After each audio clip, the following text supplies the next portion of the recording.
Street light social forum ജില്ലാ കമ്മിറ്റിയുടെ 10ാം വാർഷിക സമ്മേളനവും ബോധവൽക്കരണ ക്ലാസും വിദ്യാർത്ഥികൾക്ക് പഠനോപകരണ വിതരണവും സംഘടിപ്പിച്ചു. ചൂർണിക്കര പഞ്ചായത്ത് കമ്മ്യൂണിറ്റി ഹാളിൽ സംഘടിപ്പിച്ച പരിപാടി ചൂർണിക്കര പഞ്ചായത്ത് വൈസ് പ്രസിഡന്റ് ബാബു പുത്തനങ്ങാടി ഉദ്ഘാടനം ചെയ്തു. സ്ട്രീറ്റ് ലൈറ്റ് സോഷ്യൽ ഫോറം ജില്ലാ ചെയർമാൻ കെ എം കുഞ്ഞുമോൻ അധ്യക്ഷത വഹിച്ചു. പഠനോപകരണ വിതരണം കേന്ദ്ര committee vice president Gracy Varghese നിർവഹിച്ചു. ആൻറ്റി ഡ്രഗ്സ് മൂവ്മെൻറ്റ് ജില്ലാ കോർഡിനേറ്ററും സൈക്കോളജിസ്റ്റുമായ കെ എം സുബൈദ ബോധവൽക്കരണ ക്ലാസ്സിന് നേതൃത്വം നൽകി.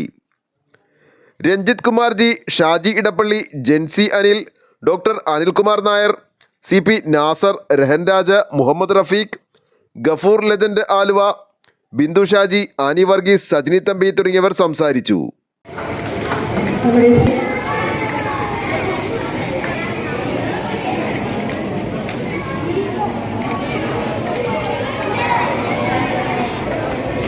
Muhammad Finan 7th standard,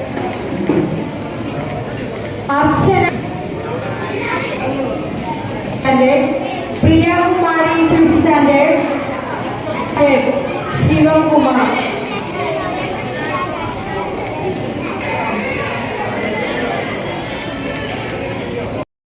Aluva live ന്യൂസിന് വേണ്ടി സിദ്ദീഖ് കാരക്കാടിനൊപ്പം സനൂപ് കളമശ്ശേരി.